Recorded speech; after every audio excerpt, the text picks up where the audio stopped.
বেহেশত নিয়ে মায়ের মুখে অনেক গল্প শুনেছি, কিন্তু মনে হচ্ছে সবচেয়ে সুন্দর গল্পটি শুনেছি আমার ছোট মেয়েটার কাছে। মেলবোর্ন শহরের খুব কাছে ডিডং ন্যাশনাল পার্ক নামে একটা বড় পার্ক আছে। এই পার্কটিতে হাজারো প্রজাতির গাছপালা আছে।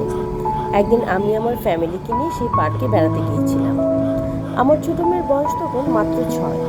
আমার হাত ধরে পার্কের সরু পথ ধরে সে হাঁটছে আর আমার সাথে গল্প করছে। কিছুটা কৃষ্ণচূড়ার মতো দেখতে ক্রিপ মার্টল নামে সুন্দর একটা গাছ দেখে মেয়েটা আমাকে জিজ্ঞেস করলো, বাবা, do you want this tree to be in your garden in the heaven? আমি একটা গভীর ভালোবাসা আর মুগ্ধতা দিয়ে আমার মেয়েটার দিকে তাকালাম। কি অদ্ভুত সুন্দর করে সে জানতে চাইলো এমন একটা গাছ আমার বেহেশতের বাগানে আমি চাই কিনা। আমি সাথে সাথে বললাম, অবশ্যই চাই মামুনি। আমার উত্তর শুনে সে বলল, তাহলে বলো সুবাহান আল্লাহ। আমিও বললাম সুবাহান আল্লাহ। এবার মেয়ে তার নিজের মতো করে বলে যাচ্ছে, তুমি কি জানো বাবা, তুমি যদি খুব সুন্দর একটা গাছ দেখে কিংবা ফুল দেখে বলো সুবাহান আল্লাহ, তাহলে ফেরেশতাগণ সাথে সাথে বেহেশতে তোমার জন্য ঠিক একই রকম একটা গাছ বপন করবেন।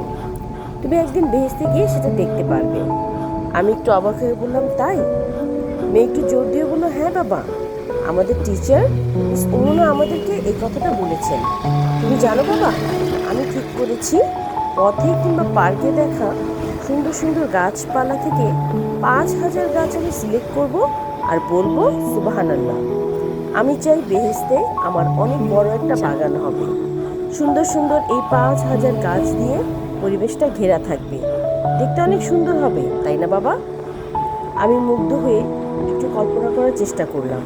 তারপর বললাম, হ্যাঁ মামুনি, অনেক সুন্দর হবে। এসব কথা বলে মেয়েটা আমাকে সেদিন কাঁদিয়ে ছাড়লো। কারণ এরপর সে জিজ্ঞেস করলো, তুমি বেহেশতে আমার সেই বাগান দেখতে আসবে বাবা?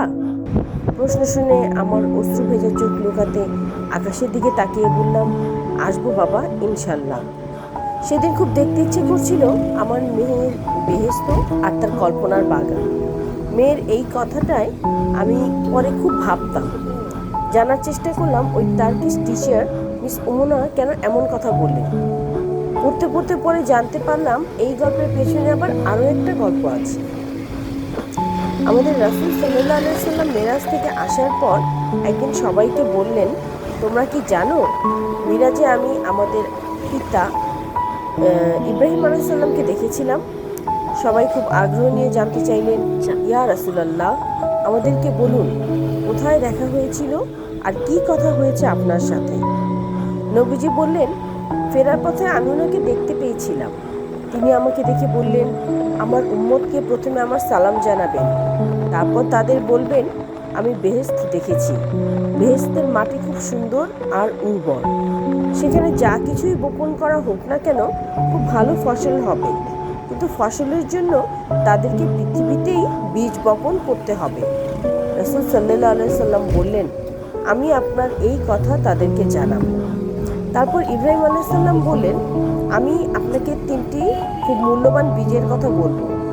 আপনি আপনার উম্মতকে এই 3টি বীজের কথা জানিয়ে দেবেন। বীজ 3টে হলো সুবহানাল্লাহ, আলহামদুলিল্লাহ, আল্লাহু আকবার। সহিহ বুখারীর এই হাদিসটি জানার পর আমি আমার মেয়ের গল্পের কারণটি জানতে পারলাম। নিঃসঙ্গ আমরা রাতের আকাশে কি দেখি? আকাশের দিকে তাকিয়ে আমি আসলে সুবহানাল্লাহ বলে এই পৃথিবীর সব সুন্দরকেও ভালোবাসা জানিয়ে দিই। আলহামদুলিল্লাহ বলে এই জীবনে যা কিছু পেয়েছি তার জন্য গভীর কৃতজ্ঞতা জানাই। আর সব লোভ লালসা ও অহংকার ত্যাগ করে আত্মসমর্পণের ভাষায় বলি আল্লাহু আকবার। আকাশের দিকে তাকিয়ে এই 3টি শব্দ বলা মাত্রই আমি অনুভব করি দূর আকাশের কোনো এক ছায়াপথ থেকে যেন বেহেশতের আলো এসে আমাকে ঘিরে ধরে।